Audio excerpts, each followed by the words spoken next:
Welcome back to Investing Talk podcast. Today, we are focusing on something absolutely critical for, well, the whole electric vehicle revolution, graphite. And specifically, we're digging into Nouveau Monde graphite. The big question on everyone's mind is now a good time to buy? This company seems like it's right on the edge of a major shift, and we've pulled together the data to figure out if the timing makes sense. Before we dive in, though, just a quick reminder, if you get value from these breakdowns, please hit subscribe, give us a like, maybe drop a comment, let us know what you think. And hey, if there's a specific company you want us to examine in a future segment, definitely leave that name in the comments. We really do use your suggestions. Absolutely. So our goal today is to give you a clear, balanced look at Nouveau Monde Graphite, or NMG. And like you said, this isn't your standard manufacturing company analysis. This is a company that's right on that cusp. It's moving from being a developer, basically building the project, to becoming a key producer in the North American battery supply chain, which is, vital. So we've looked at the fundamentals, the charts, what the market's feeling right now, just to see what this transition really could mean for investors. Okay, let's unpack that. Investing in a company that's still, building things out, it's different. You can't really look at sales or profits yet. They just aren't there. Yeah. So for NMG, being pre-production, what should we actually be looking at? Since, trailing revenue is basically zero. Yeah, that's exactly the point. You have to shift your focus. Forget revenue for now. It's all about the balance sheet health and, crucially, how they're funding the project. Right now, they're spending a lot of money on construction. That's why you see that reported net loss of, around negative 46.5 million Canadian. And the earnings per share, the TTM EPS, is negative, at negative 0.35. Okay, but those numbers aren't necessarily bad signs in this context. Not at all. It's actually expected. That's just the cost of getting a major mining project like this off the ground. It's typical for a junior developer during ramp-up. But here's what makes NMG interesting, what kind of separates them from maybe some other developers in this high-risk phase. Their financial strength. We're looking for how resilient they are.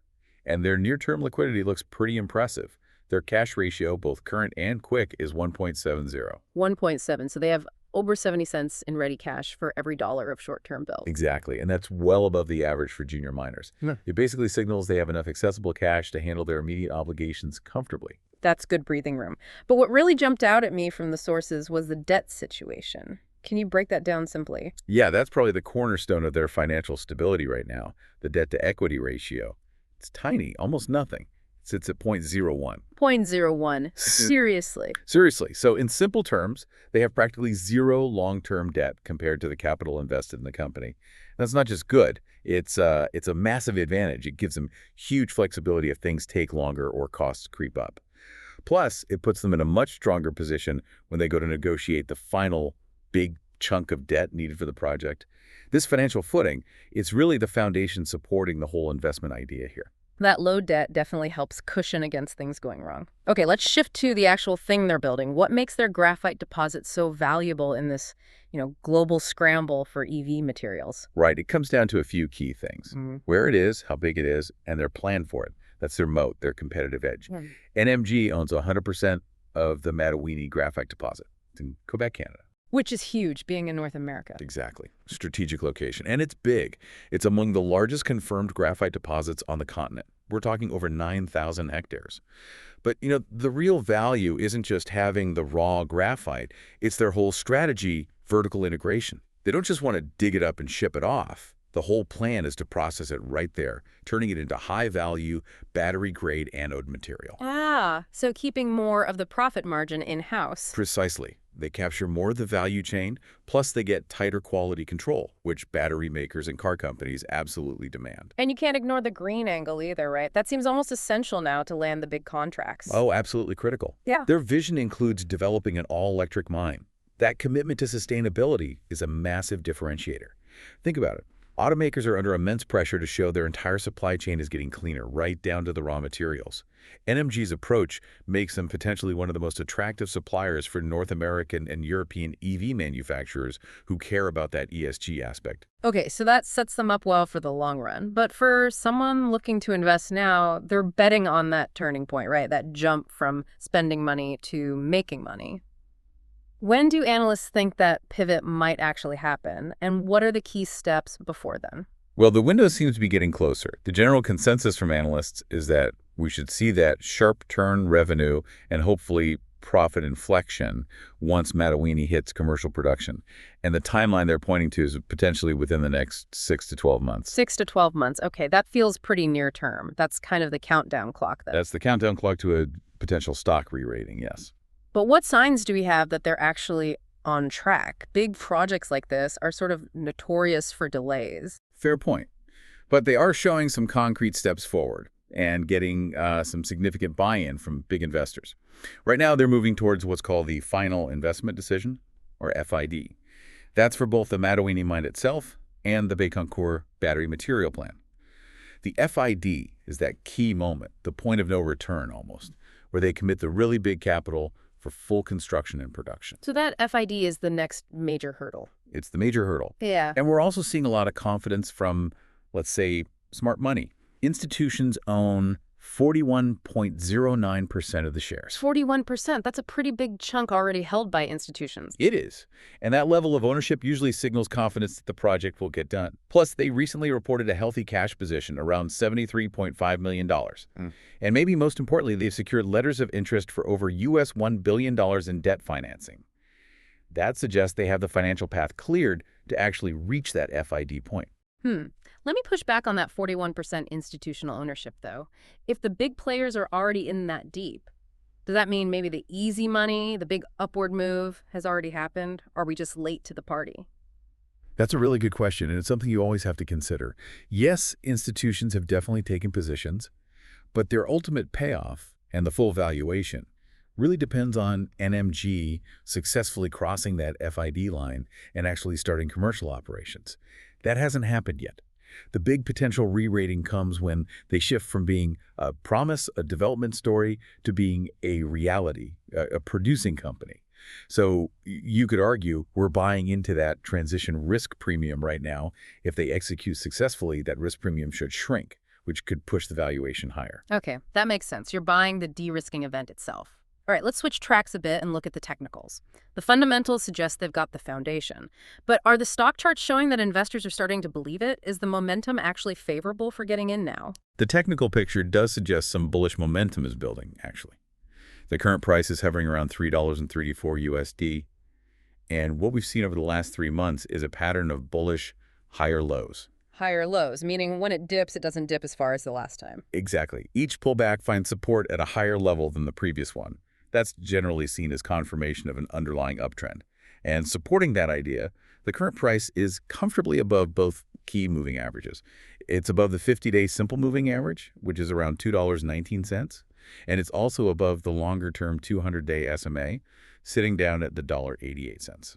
Okay, so trading above both the 50 and 200-day averages is usually a strong sign. It confirms the market generally sees the trend as positive, both short and longer term.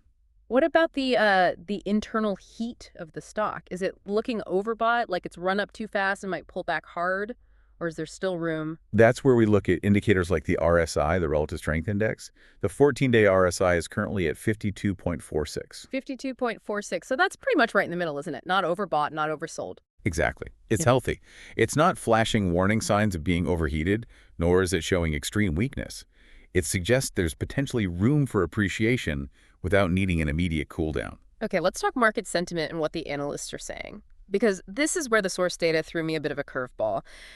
Analysts are rating it a strong buy, right?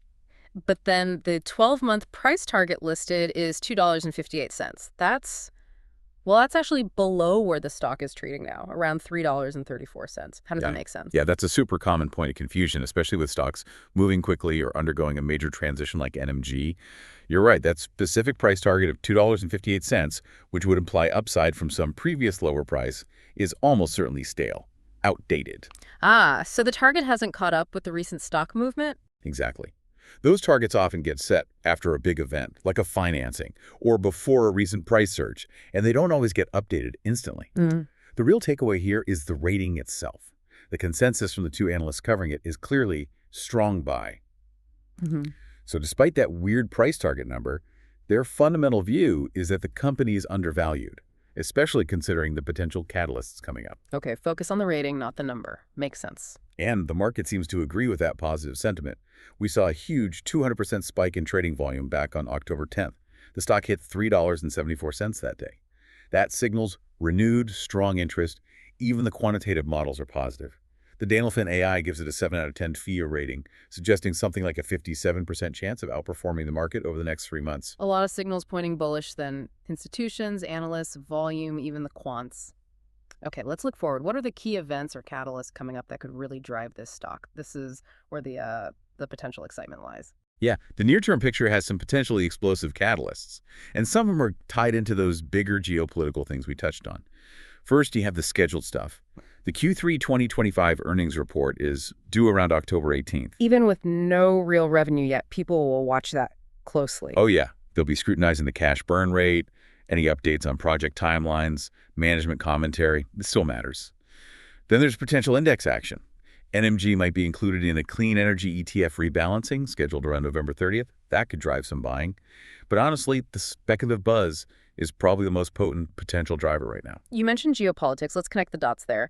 The biggest rumor swirling around seems to be about a potential major offtake agreement, right?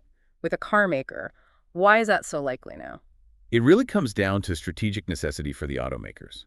Geopolitical tensions are rising, and the U.S. just slapped potential tariffs of up to 160% on Chinese graphite imports. 160%. Wow. Yeah, it's a massive potential disruption.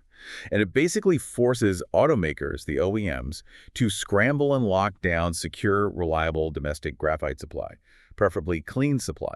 NMG is sitting right there in North America, positioning itself as sustainable. It's a perfect fit for that urgent need. So this rumor of a strategic OEM offtake agreement, basically a guaranteed long-term buyer, makes a lot of sense in this environment. That tariff is a huge potential tailwind for NMG then. A massive one.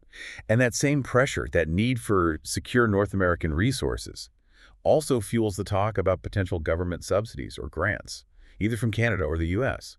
So you put together that trade pressure, the potential for guaranteed sales contracts, maybe some government money.